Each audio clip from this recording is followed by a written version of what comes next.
South Korea is considered as one of the most developed countries in the world. Korea is a country that relies on people as its capital. So for them, it is more than important to track gifted ones with talent. However, because of this, those who have intellectual difficulties are shunned by society. In addition, social norms are also a challenge for intellectually disabled people every day. Korean views and attitudes toward disabled people are generally negative. Because of this, living with lifelong disabilities in Korea means pain for oneself and one's family. Intellectual disability is a term used when there are limits to a person's ability to learn at an expected level and function in daily life. According to Chunsa, a news site in Korea, of the special education recipients by disability category, over 52% had an intellectual disability. However, only 16.9% of those were receiving education in regular schools and general classes. This means that most of the intellectual disabilities are not receiving inclusive education and are being separated from society in the process of education. 이들은 비장애인들에겐 평범한 일상인 이동할 권리와 공부할 권리, 관계 맺는 삶 등을 요구했는데요. 황다혜 기자가 취재했습니다. Recently, parents of students with disabilities protest in front of the Blue House. 555 of them even shaved their hair to receive the government's attention and raise awareness of this issue. 엄마 안녕. 몇몇 편지를 쓰네.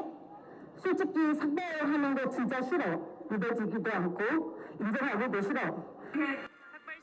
The requests were just asking for daily and weekly services for the disabled students from the government. However, the government has not been responding to this request.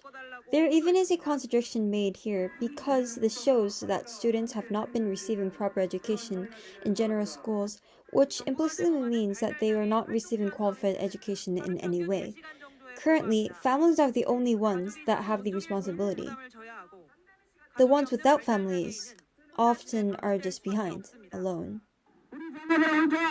이 세상에 지원 제도 없이 혼자 대국민을 줍니다. 최소한의 시간에 대한 서비스, 주변 서비스 이것만 해야죠.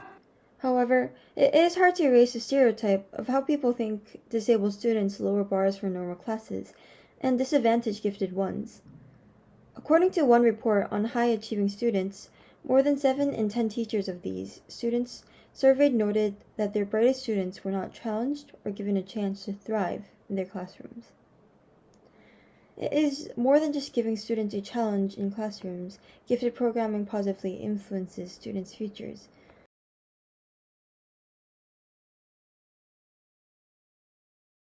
Because of this, the gifted ones here in Korea are often trapped. The fact of the matter is that some students learn more quickly than others, and some students need more individual attention. In order to accommodate the differing needs of their students, many schools started to adopt a tracking system, separating students by academic ability into different groups for certain subjects or for all subjects. However, a potential disadvantage of the tracking system is that by dividing students into a group by their academic ability, the educational system may cause those students to self-label themselves as inferior to upper track students. This leads to a sort of self-fulfilling prophecy as the students experience lower self-esteem due to this separation, which in turn can lead to reduced academic performance. Plus, the few intellectually disabled ones can get discriminated against by other students. Moreover, there's a reason why all of them should come together in one society, in one classroom. Research has found that disabled students can also help gifted people.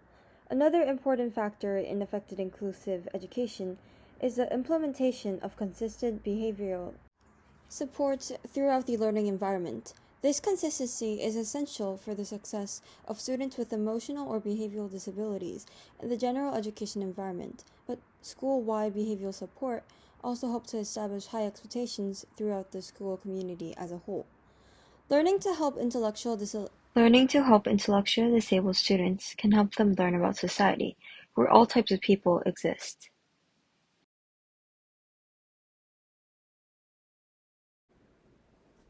제 이름은 똑바로 읽어도 거꾸로 읽어도 우영우입니다. 기러기 토마토 스위스 인도인 별똥별 우영우. The Korean drama Extraordinary Attorney Woo has become a sensation. It revolves around the life of the main character Woo Young-woo, who has autism spectrum disorder. Then, what's made this drama so popular? 저도 발달 장애이고 Before Woo Young-woo, there was the artist and actress Chung Eun-ae. She's the first Korean actress with Down syndrome in a drama series. Chung appeared in the drama Our Blues this year as the main character's sister, Young-hee. Woo and Chung both have disabilities. But the difference is that Chung is real while Woo is a fictional character. So when comparing Woo, who is a successful lawyer, to reality, there is a mismatch to change the status quo. Change in perception through the media. If more characters with disabilities appear in the media, it will naturally make the audience become familiar with the disabled and also foster a better understanding of them.